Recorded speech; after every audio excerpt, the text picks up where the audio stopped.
Bueno, un siglo después conmemoremos solemnemente el centenario de la declaración de ciudad a Isla Cristina. Para argumentar, para motivar esta celebración, solicitamos la presencia en este lugar de la rectora magnífica de la Universidad de Huelva, María Antonia Peña Guerrero. Bueno, muy buenas tardes a todos y a todas. Antes de comenzar mis palabras, quiero decirles que estoy muy feliz de estar esta tarde aquí acompañando a Isla Cristina en su cumpleaños, en la celebración un poco diferida de su cumpleaños. Un siglo después de haber recibido su nombramiento como ciudad, el pueblo de Isla Cristina ha sabido honrar esta efeméride muy dignamente. Me consta que los actos de esta tarde cierran un programa completo en el que se ha hecho lo mejor que puede hacerse en estos casos: honrar la propia historia, poner en valor el propio pasado para saber apreciar el presente y para tomar impulso hacia el futuro. El conocimiento cabal de la propia historia dignifica a los pueblos y refuerza su identidad como elemento de cohesión. Aunque a veces se menosprecien los hechos lejanos, lo cierto es que del pasado también pueden extraerse enseñanzas, referentes, valores y ejemplos de cómo se construye el bienestar y el progreso de los pueblos. Sé que en estos últimos meses se ha desarrollado un ciclo de conferencias en el que estudiosos de la historia de Isla Cristina, que los hay muchos y muy buenos, han realizado una muy loable labor de investigación y de divulgación. Y sería por mi parte una osadía pretender precisamente en esta tarde dar lecciones sobre la historia de Isla Cristina a quien ya la conoce bien. Más allá de esto, lo que pretendo es situar un poco en el contexto la importancia adquirida por el municipio de Isla Cristina para que se justificara su nombramiento como ciudad por parte del rey Alfonso XIII un 29 de octubre de 1924. Se puede ser una localidad grande y no ser ciudad. El ejemplo más claro que tenemos en España es Madrid. Madrid, en términos históricos, no es ciudad, es villa, la villa y corte, la villa de Madrid. Sin embargo, si le damos la vuelta a esta idea, sí que puede afirmarse que cuando una localidad recibe el título de ciudad, en este caso por un monarca, como fue Alfonso XIII, es porque con ese título realmente se reconocen su importancia y sus merecimientos. Cabe decir entonces que cuando Isla Cristina recibió este título hace un siglo, es porque reunía ya cualidades suficientes para asumirlo, tanto en lo demográfico como en lo económico y en lo institucional. Pero quizás desde el punto de vista objetivo de lo que era el funcionamiento del país en esa etapa, en 1924, en la que ya estábamos sumergidos en la dictadura de Primo de Rivera, pues hay que tener en cuenta que lo que marcaba la posibilidad de ser una ciudad era el número de habitantes.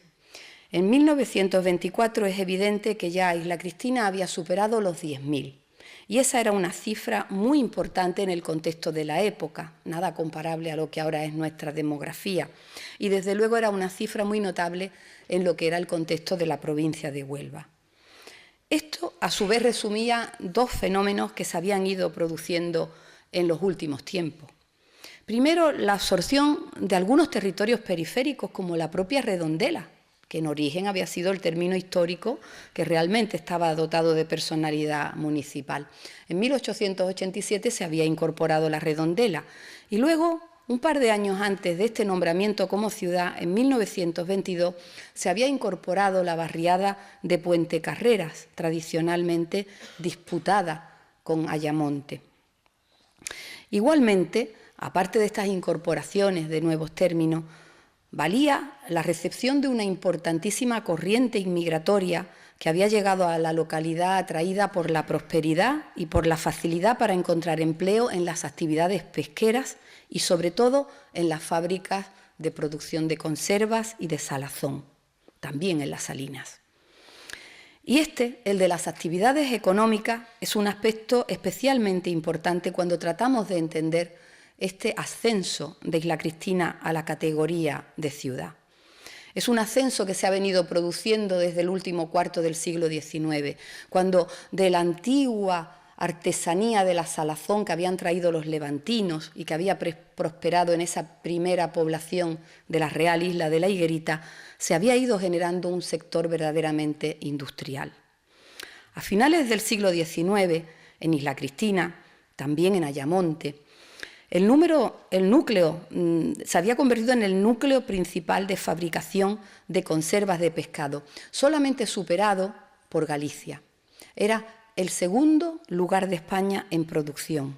En un año como por ejemplo 1891 llegaron a elaborarse 7,5 millones de kilogramos de sardina y 24.000 atunes. Y eso daba empleo en esa fecha a unas 8.000 personas. De ahí el que mucha gente llegara buscando empleo a Isla Cristina. A diferencia de Ayamonte, que dependía del pescado de Portugal para poder sostener su industria conservera, Isla Cristina aportaba un valor más, y es que tenía su propia flota pesquera para conseguir ese suministro de pescado para las fábricas. A veces, incluso cuando sobraba en las fábricas de Isla Cristina, se vendía el producto a Ayamonte. No les oculto que eso generó durante esos años una rivalidad que probablemente se conserva todavía en la memoria local de los isleños y de los ayamontinos. Sin embargo, cuando el pescado no era suficiente, los fabricantes de Isla Cristina, al igual que hacían habitualmente los de Ayamonte, podían comprarlo a Portugal. Y entonces estos dos núcleos de población, Ayamonte e Isla Cristina, entraron en dependencia de los tratados de comercio que se firmaran entre España y Portugal. Por ejemplo, en 1883 y 1893, no son fechas casuales, esos dos grandes tratados de comercio internacional que se firman entre España y Portugal determinaron de una manera fundamental la vida de estos dos pueblos. Y hay que decir que además siempre de una manera conveniente para Isla Cristina. Al principio, en el Tratado de 1883, lo que se hizo fue reducir las tasas arancelarias para permitir la importación de pescado. Pero en 1893 incluso se generó una exención de tasas, con lo cual el pescado podía entrar con gran libertad. Es fácil imaginar el crecimiento que eso permitió a partir de ese año. En 1910, la Cámara de Comercio cifraba en 36 las fábricas de conserva de ese binomio Ayamonte-Isla Cristina. Y hablaba de 2.000 empleos, con gran importancia además de una cosa que dotó de una enorme personalidad el movimiento obrero en Ayamonte-Isla Cristina. Por la peculiaridad del trabajo de la conserva, fue un trabajo esencialmente femenino. Es un gran ejemplo histórico en España de incorporación de la mujer al trabajo industrial. Y decimos, ¿por qué en el siglo XIX había 8.000 empleos y en el año 1910 2.000 empleos? No es porque el sistema se haya contraído, todo lo contrario, ha crecido, pero es que ha crecido tanto que realmente se ha industrializado, se ha ido despegando de los formatos artesanales, se ha mecanizado, se ha tecnificado y eso ha hecho que, siendo cada vez más potente, también dé menos empleo. El bienestar generado por estos tratados comerciales explica sin duda el crecimiento enorme de Isla Cristina, siempre de la mano de su industria pesquera y conservera. En el siglo XX, en esos albores, como digo, del siglo XX, la propia flota de Isla Cristina podía ya garantizar totalmente el abastecimiento, de forma que los isleños empezaron a solicitar al gobierno español que pusiera aranceles con Portugal. Hombre, aquí la relación de vecindad con Ayamonte no andaba muy bien. Hubo un gran pronunciamiento de los sectores empresariales de Isla Cristina, muy potentes en ese momento, con una gran capacidad de intervención política, y también del gremio de tarraferos y de fomento de Isla Cristina, que llegó a ser una organización de una enorme capacidad de influencia. Aparece en esa fecha una persona decisiva para entender todo este crecimiento, que es José Tejero y González de Vizcaíno, del que todavía hemos heredado esas conservas Tejero, que yo misma compro en el supermercado, y que, como ustedes habrán observado, tiene una coronita real.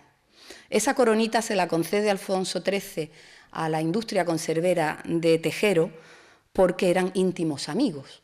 Esto ya es un poquito anecdótico, pero se conocen muchas más visitas privadas de Alfonso XIII a Huelva que públicas. Alfonso XIII venía con mucha frecuencia a Huelva, con carácter privado, para visitar a su amigo Tejero, y compartían ambos dos aficiones muy de la época también: la caza en Doñana, hoy lo consideraríamos imposible, pero ellos iban a cazar a Doñana, y también la práctica de un deporte muy de moda en ese momento entre las élites, que era el tiro de pichón, al que Alfonso XIII era muy aficionado. Creo que ustedes y yo estaremos pensando ya que de esa amistad también debió derivarse algo para que Isla Cristina fuera nombrada ciudad. La Primera Guerra Mundial, desembocada, como todos saben, en 1914, supuso una etapa de extraordinaria bonanza para Isla Cristina. Ya no solamente se abastecía al mercado interior español, sino que se exportaban las latas de conserva, porque era el alimento que más fácilmente podía transportar un soldado. Se conservaba, no se estropeaba, era relativamente ligero, sobre todo con la incorporación de la hoja de lata, y era fácil de proveer de alimento, de energía, de mucha proteína a los soldados en cualquier momento a lo largo de una actividad militar. Así que la Primera Guerra Mundial vino muy bien, y así se explica que en los años 20, a poco de haber terminado la guerra, los anuarios comerciales de España estimaran ya la existencia en Isla Cristina de 38 fábricas de conserva, como bien ha dicho mi antiguo alumno Agustín Figuereo, pues de muy distinto tamaño, pero algunas ya con un nombre importante, con más de 5.000 personas empleadas y asociada a ella una flota pesquera de 42 tarrafas y unos 25 vapores. El desarrollo económico de estas décadas sustentó, sin duda, el que poco después Isla Cristina fuera nombrada ciudad.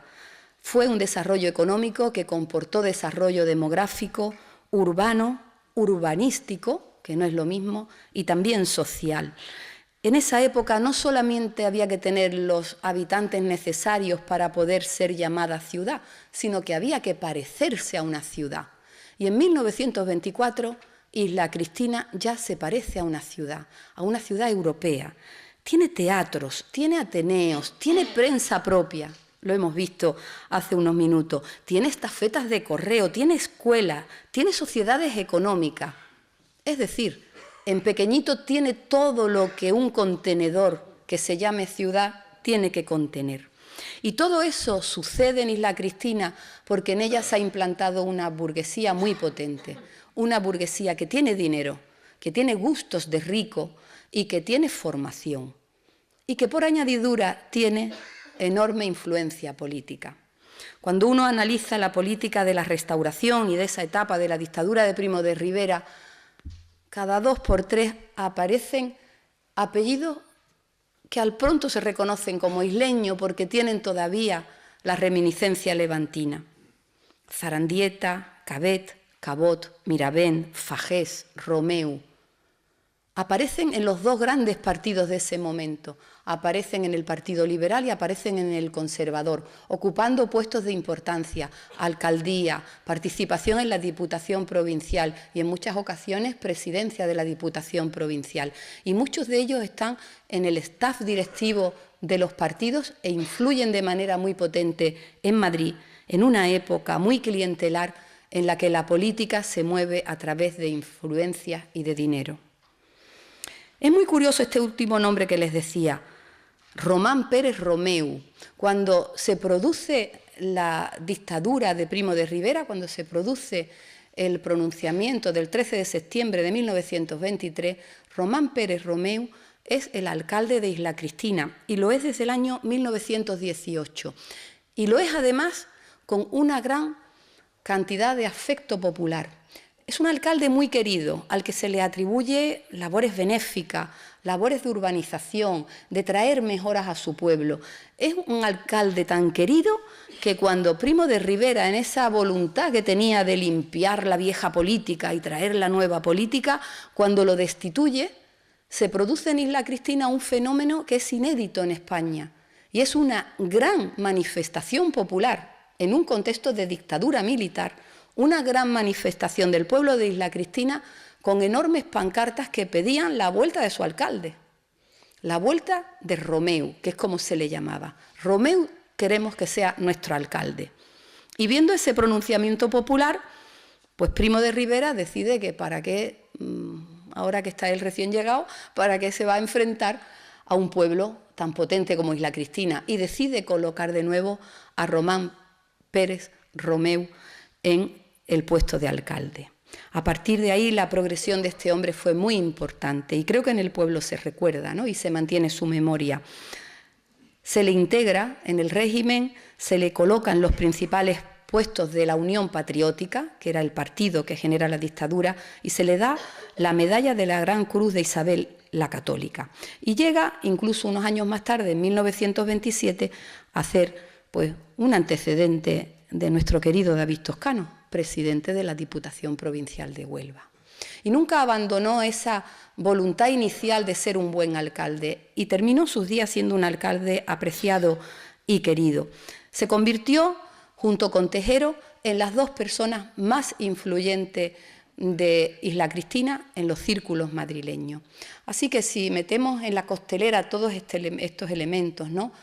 La riqueza económica, la afluencia de población, el desarrollo urbano, social, cultural de Isla Cristina y dos personas dispuestas a defender los intereses del pueblo isleño como fueron Romeu y como fue Tejero, pues tenemos prácticamente ya explicado por qué un 29 de octubre el rey, ante la evidencia de los hechos, con toda contundencia, decide que Isla Cristina tiene que dejar de ser un pueblo y tiene que convertirse en una ciudad.